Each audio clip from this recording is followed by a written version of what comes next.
नमस्कार, मैं हूं मुकेश मोहन गुप्ता और मेरे इस विशेष कार्यक्रम positive talk with Mukesh Mohan Gupta में आपका स्वागत है। आज जिस शख्सियत से मुझे बहुत सी सकारात्मक बातें करने का सौभाग्य प्राप्त हुआ है, उनका नाम है डॉक्टर जितेंद्र सिंह, जिनके पास 5 मंत्रालयों का कार्यभार है। डॉक्टर जितेंद्र सिंह जी हैं MOS independent charge development of north eastern region. He is also MOS prime minister's office, DOPT, department of atomic energy and department of space. Jitendra Singh ji, आपका स्वागत है मेरे इस विशेष कार्यक्रम positive talk with Mukesh Mohan Gupta में। सर, मैंने देखा कि पिछले दिनों हम लोग बहुत सारी निगेटिव बातों में अपनी एनर्जी वेस्ट कर रहे थे, तो मुझे लगा कि हमें कुछ पॉजिटिव टॉक भी करनी चाहिए और हमें जनता को वो दिखाना चाहिए जो वो उसको देखना चाहिए, ना कि वो जो वो देखना चाहती है। तो सर, आपका इस पॉजिटिव टॉक शो के बारे में सर आप कुछ कहना चाहें? नहीं, सबसे पहले आपको इसके लिए बधाई भी देंगे और चेतावनी भी। बधाई इस बात की कि बहुत अच्छा विचार आया आपके मन में, एक बड़ा सुंदर और स्वच्छ विचार, क्योंकि अक्सर ऐसा हो जाता है कि भाग दौड़ में और ये जो आपसी होड़ है मीडिया में भी, जो स्वाभाविक भी है, जिसको हम बुरा नहीं कहते, उसमें शायद ऐसी समाचार या ऐसी टिप्पणियां जिनसे बहुत भावुकता जागती हो, सेंसेशनलिज्म जागता हो, उस पर अधिक ध्यान तवज्जो दिया जाता है और बहुत से अनेकों काम जिनकी संख्या भी अधिक है, मात्रा भी अधिक है, वो ध्यान से निकल जाते हैं और मीडिया के ध्यान से निकल जाते हैं और लोगों तक भी नहीं पहुंचते।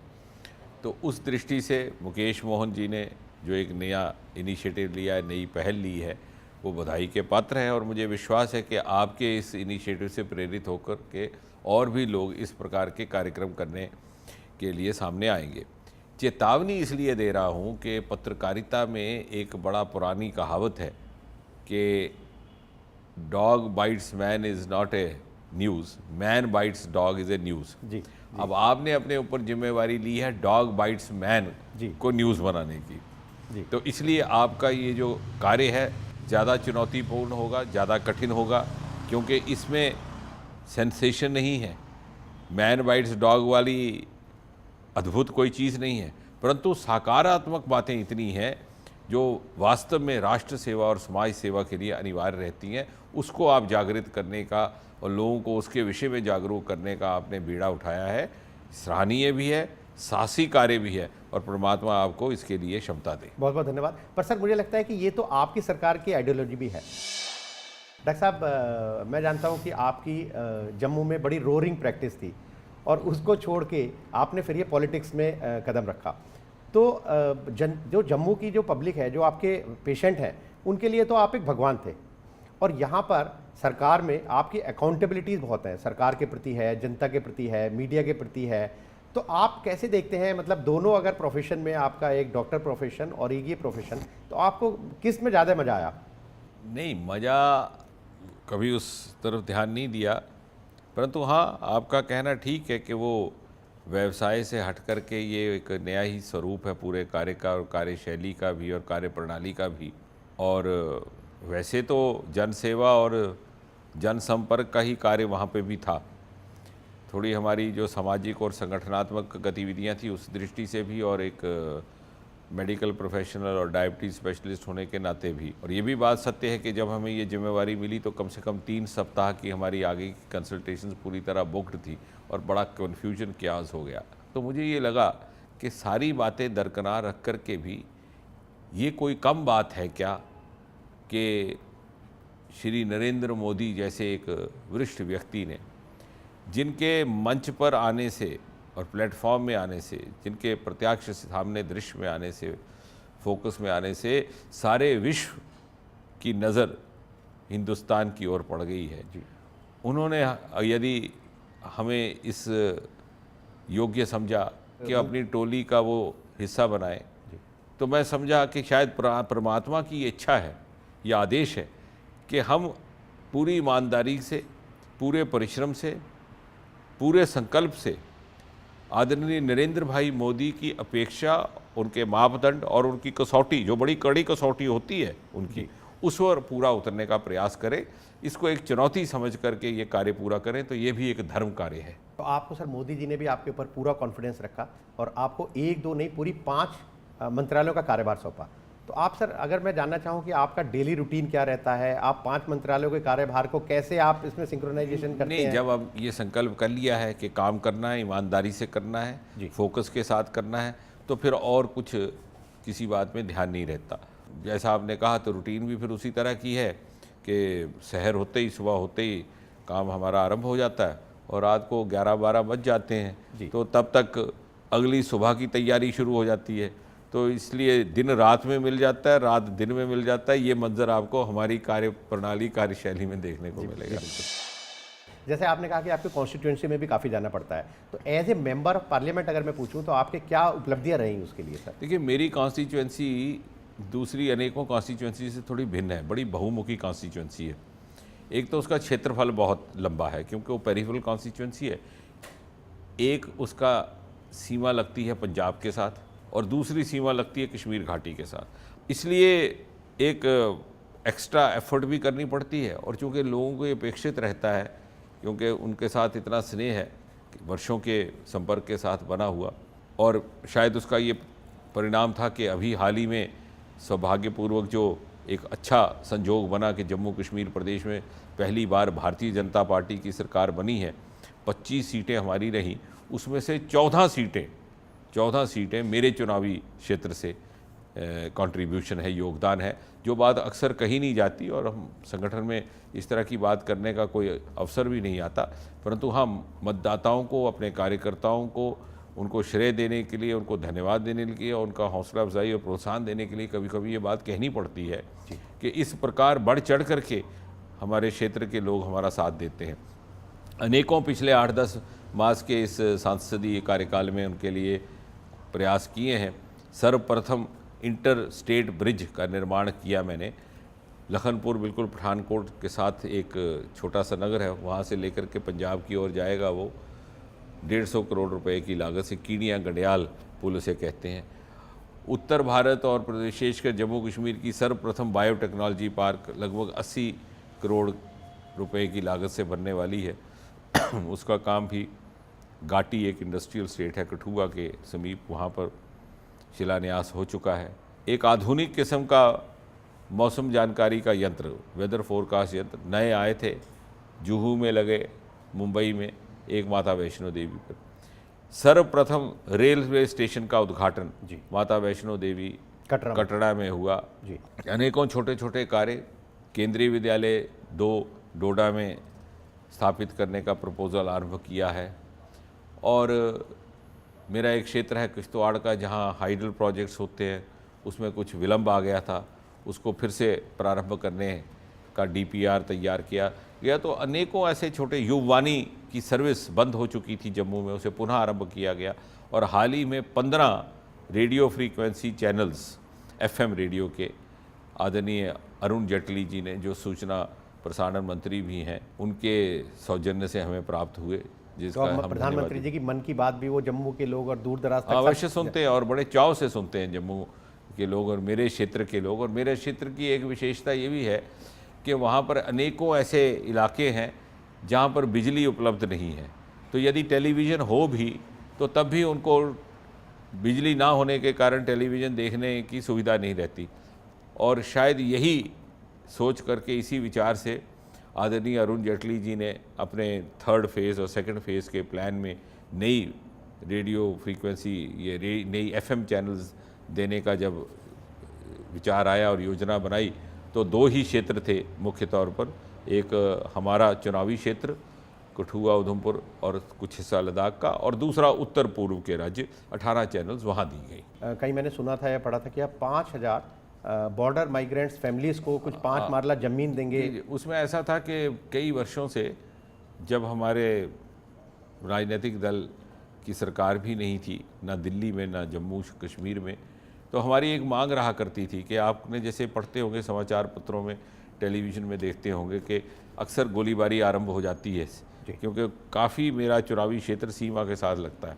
और जब भी गोलीबारी आरंभ होती है, वहाँ से लोगों को उजड़ करके जाना पड़ता है और अस्थायी रूप से कहीं शरण लेनी पड़ती है, कभी किसी पाठशाला में, स्कूल में, कभी किसी पंचायत घर में, कभी किसी के घर आंगन में। तो हमारे मन में ये एक इच्छा थी और बार बार हम इस बात के लिए आग्रह भी करते थे उस समय की सरकारों से कि क्यों ना इन्हें कोई स्थायी शेल्टर होम्स प्रकार की व्यवस्था कर दी जाए, ताकि जब भी ये टेम्पररी शेल्टर लेने आए तो कम से कम इनको इतना पता रहे कि कहाँ इन्होंने जाना है। जी। और हाल ही में हीरानगर के पास, जो मेरी ही कॉन्स्टिट्यूंसी का एक हिस्सा है, एक हमें स्वीकृति मिली है वहाँ पर के 5-5 मरले की जगह हम कोई परिवारों को बांट देंगे। लगभग 5,000 परिवार ऐसे हम आइडेंटिफाई करेंगे। वो प्रक्रिया आरंभ हो चुकी है, क्योंकि उसमें कोई 80 कनाल जगह अभी मिल चुकी थी। वो धीरे धीरे फिर आगे भी स्थान की व्यवस्था की जाएगी, लैंड की व्यवस्था की जाएगी, लेकिन वो प्रोसेस वहाँ से आरंभ हुआ है तो उसका हमें संतोष है। वो हम वहाँ के जिला प्रशासन के साथ मिल बैठ करके उसे ज़रा गतिपूर्वक तरीके से आगे बढ़ाने का प्रयास कर रहे हैं। बड़ी खुशी की बात है, आपने अपने छोटे से, मुझे लगता है कि ये मेंबर ऑफ पार्लियामेंट के कार्यकाल में बहुत सारी उपलब्धियां हासिल की हैं। वक्त हो चला है छोटे से ब्रेक का। मैं जानता हूं कि आप कहीं नहीं जाएंगे, क्योंकि जितेंद्र सिंह जी से सकारात्मक बातों का सिलसिला जारी है।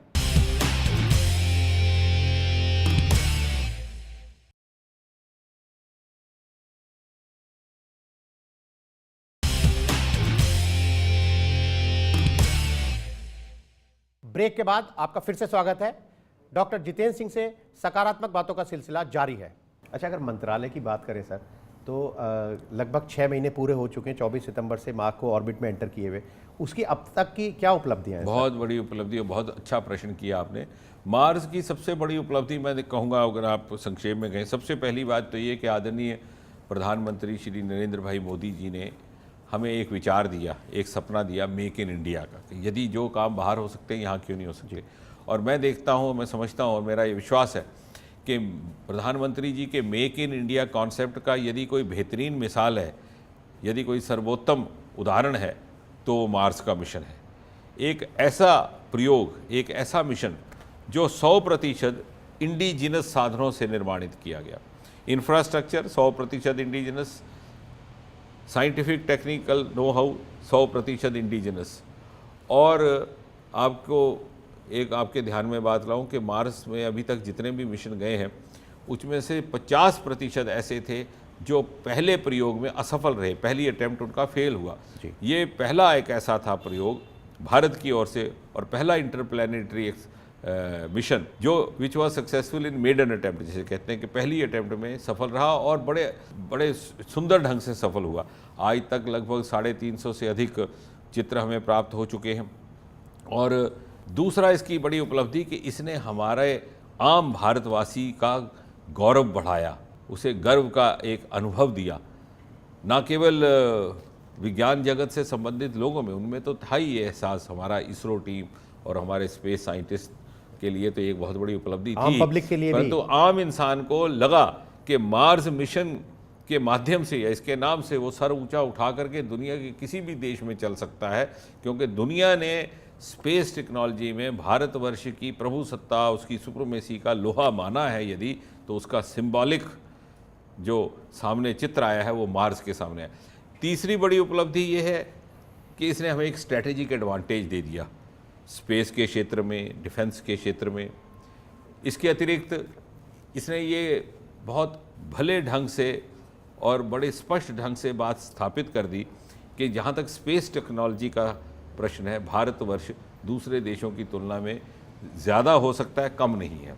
और आने वाले जो मिशंस होंगे इस प्रकार के, उसके लिए इसने हमें ज़्यादा अधिक सक्षम बनाया है। डॉक्टर जितेंद्र जी, आपने मेक इन इंडिया की बात की, तो आपके पास नॉर्थ ईस्ट रीजन का भी आपके पास मिनिस्ट्री आपके पास है, तो प्रधानमंत्री जी ने भी उसके लिए कहा है कि अष्टलक्ष्मी नॉर्थ ईस्ट रीजन ही है, अगर सही मायने में लक्ष्मी की हमें बात करनी है। कई वर्षों से हम उत्तर पूर्व की बात करते तो उसको 7 सिस्टर्स कहते थे जी।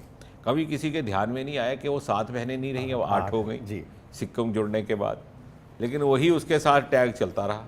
ये प्रधानमंत्री जी का ही विचार था और उनका ध्यान था और उनका क्रिएटिव माइंड था कि उन्होंने इसके 8 होने की वास्तविकता को स्वीकारा और उसे एक संज्ञा दी अष्टलक्ष्मी की, जो हमारे संस्कारों और हमारी सभ्यता के साथ भी जुड़ता है। एक दूसरी बात कि प्रधानमंत्री के विजन में उत्तर पूर्व बहुत ऊंची प्राथमिकता पर है। उत्तर पूर्व के लोगों को ये विश्वास हो, उनके अंदर ये कॉन्फिडेंस आए कि उन्हें कोई भी समस्या उनको होगी तो उन्हें जरूरी नहीं है कि उन्हें दिल्ली आना पड़े, ऑन द स्पॉट दिल्ली भी उन तक पहुंच सकता है। सो मैंने इसको नाम दिया donor ministry at doorstep, donor at doorstep, DAD, बहुत अच्छा sir, donor at doorstep. तो यहाँ से दिल्ली उठ करके उनके पास जाए।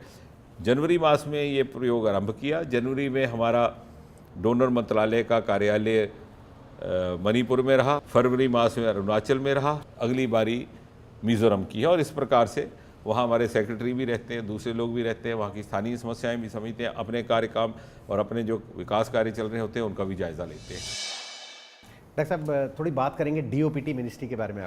आपकी सरकार ने कहा कि काले धन के लिए हम प्रतिबद्ध हैं, लेकिन और आपने भी 18 जनवरी को कहा था कि हम लोकपाल, CVC और CIC ये इनका अपॉइंटमेंट बहुत जल्दी करने वाले हैं। लेकिन मुझे लगता है कि पिछले 5-6 महीने से शायद इन मुख्य जो पोस्ट हैं जो काला धन लाने में और काले धन के लाने में जो सहयोगी हो सकते हैं शायद, तो वो पोस्ट शायद खाली पड़ी हैं और कुछ और भी पोस्ट खाली पड़ी है। तो उसके लिए आपका क्या रोड मैप है? नहीं, आपकी जानकारी सही है, मगर परंतु उसके अनेकों कारण हैं।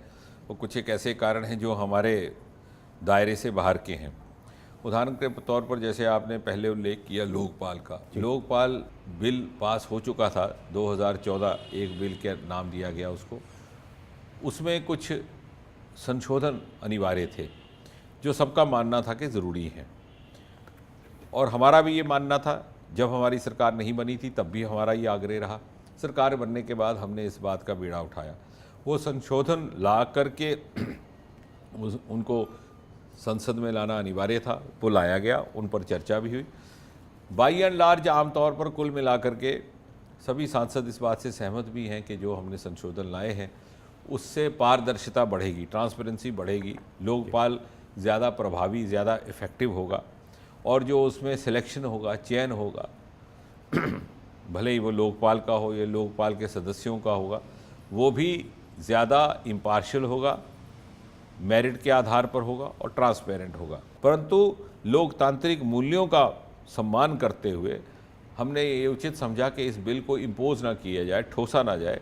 यदि कुछ एक सदस्य समझते हैं कि इस पर पुनः विचार होना आवश्यक है तो क्यों ना इनकी बात का ही सम्मान करते हुए, तो वो स्टैंडिंग कमेटी में गया हुआ है। जैसे ही वो वापस आएगा हम तुरंत उसको टेकअप करेंगे। इसी प्रकार जहाँ से CIC या चीफ इंफॉर्मेशन कमिश्नर की बात है, हुआ यूँ था कि बीच में एक कोर्ट रिट आ गई जी, तो उसमें कोर्ट का ये निर्देश आया कि ये सारे के सारे जो भी नियुक्तियां हैं इनको एडवर्टीजमेंट निकाली जाए। तो इसलिए हमें वो प्रक्रिया नए सिरे से करनी पड़ी, एडवर्टीजमेंट निकाली, फिर उसकी लास्ट डेट दी। अब वो पुनः प्रोसेस आरंभ हो गया है, और CVC को लेकर के भी ऐसा ही है। हमारी तरफ से कोई विलंब नहीं है, कुछ अनेकों एक्सट्रेनियस रीजंस मैं कह सकता हूँ कुछ बीच में आ गए जिसके कारण विलंब हुआ। डॉक्टर साहब मुझे पता चला है कि आपने कुछ नई स्कीम अपने जो आपके जो ऑफिसर्स हैं उनको एनकरेज करने के लिए, जैसे अवार्ड ऑफ द मंथ आपने शायद शुरू किया है। अक्सर DOPT की ये रेपुटेशन बन गई थी कि जो भी अफसर आता है वो मुंह लटका के आता है।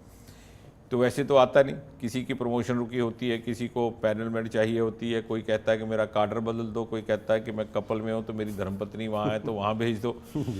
तो मैंने सोचा हम इससे आगे चल करके थोड़ा देखें। DOPT का ये भी एक दायित्व होना चाहिए, और जो प्रयास किया हमने पिछले कुछ मास में, to create a work friendly atmosphere, ताकि प्रत्येक ऑफिसर, प्रत्येक अधिकारी अपनी क्षमता के अनुकूल परफॉर्मेंस दे सके, बल्कि अपनी क्षमता से बढ़ कर के दे सके, ताकि लगे कि DOPT ने इसकी क्षमता से बढ़ कर के इससे काम लिया। वो उससे सरकार का भी लाभ है और उस ऑफिसर या अधिकारी को भी संतुष्टि होगी। तो एक तो एम्प्लॉय ऑफ द मंथ का अवार्ड आरंभ किया, जैसे आपने कहा, it's a non monetary award, लेकिन एक सर्टिफिकेट दिया जाएगा, चित्र लगाया जाएगा, घर परिवार में कह सकेगा दूसरे सहयोगियों के भाई मेरी मान्यता हुई है, मुझे मिली है, मुझे मॉनेटरी अवार्ड से ज़्यादा एक्नॉलेजमेंट मिली है। अंत में सर आपसे दो चीज़ें जरूर मैं चाहूँगा, आपका सजेशन और एडवाइस, एक तो ब्यूरोक्रेसी के लिए और दूसरा डायबिटिक के मरीजों के लिए। हर तीसरा या चौथा मरीज़ हिंदुस्तान में जो किसी डॉक्टर के पास जाता है किसी भी बीमारी को लेकर के, यदि आप उसकी हिस्ट्री लें तो उसको डायबिटीज़ भी होता है। सो एवरी थर्ड और fourth person is suffering from diabetes. इतनी अधिक और इतनी तीव्र गति से ये बीमारी फैल रही है। तो इसमें जीवन शैली, और मेरे ख्याल से सबसे बड़ी बात यह है कि एक रूटीन बना करके चला जाए। और हुआ क्या है कि हम चूँकि इवॉल्विंग सोसाइटी हैं, हम यहाँ का पाव भाजी भी खा लेते हैं, छोला भटूरा भी खा लेते हैं, साथ में पिज़्ज़ा भी खा लेते हैं। तो हमारा जो ईटिंग स्टाइल ऑफ फूड है टोटली मेस्ड अप। ना वो पूर्वी है, ना पश्चिमी, ना इंडियन है, ना इटालियन है, ना यूरोपियन है। तो वो सारा अगर थोड़ा सा कन्फ्यूजन कम हो जाए, समय पर व्यायाम हो, समय पर उठना, समय पर बैठना, समय पर खाना, तो सही समय पर सही चीज़ का सेवन करना वो एक अनिवार्य नियम है। तो उन और उसके अतिरिक्त अनेकों कारण हैं। भारतीय मूल के लोगों में वैसे भी डायबिटीज़ की प्रवृत्ति थोड़ी ज़्यादा रहती है, टेंडेंसी ज़्यादा रहती है, परंतु कुल मिलाकर के मैं ये कहूँगा कि एक मेटाबॉलिक डिसऑर्डर है और सबसे अधिक है मोटापे पर कंट्रोल रखना। तो इस प्रकार वो एक सिंगल इंडिपेंडेंट फैक्टर माना जाता है डायबिटीज़ का। तो ये एक कुछ जीवन शैली बदलने की जरूरत है, जीवन शैली बदलने की है और अपना थोड़ा ध्यान रखने की। और बाकी जहाँ तक आपने कहा ब्यूरोक्रेट्स का, तो मैं ये समझता हूँ कि पॉजिटिव एटीट्यूड रहे। जिस स्थान पर, जिस पद पर भी कोई अधिकारी बैठा हो, अफसर बैठा हो या मंत्री बैठा हो, वो ये सोच के चले कि ये स्थायी नहीं है, मैं थोड़े समय के लिए हूँ, और जब जिसका भी कोई काम हो सके उसका करने का प्रयास किया जाए। रुका हुआ काम कैसे आगे चलाया जा सकता है उसका तरीका ढूंढा जाए, बल्कि ये नहीं कि चलते हुए काम को रोकने की प्रवृत्ति हो। वो जनहित में भी रहता है, समाज हित में भी रहता है, और देश निर्माण के कार्य में भी उसका एक पॉजिटिव योगदान रहता है, जो आपके कार्यक्रम पॉजिटिव टॉक से जुड़ता है। डॉक्टर साहब बहुत बहुत धन्यवाद हमसे बात करने के लिए और हमें समय देने के लिए। धन्यवाद जी, धन्यवाद। तो ये थे डॉक्टर जितेंद्र सिंह। अगर आपकी सोच भी सकारात्मक है, आपके आइडिया पॉजिटिव हैं और आप अपने क्षेत्र की बुलंदियों पर पहुंचे हैं, तो आप मुझे मेल कीजिए और हो सकता है अगले हफ्ते पॉजिटिव टॉक में मुझे आपके साथ बहुत सारी सकारात्मक बातें करने का सौभाग्य प्राप्त हो सके। फिर मिलेंगे अगले हफ्ते। Till then be positive for yourself and for the country. धन्यवाद, नमस्कार।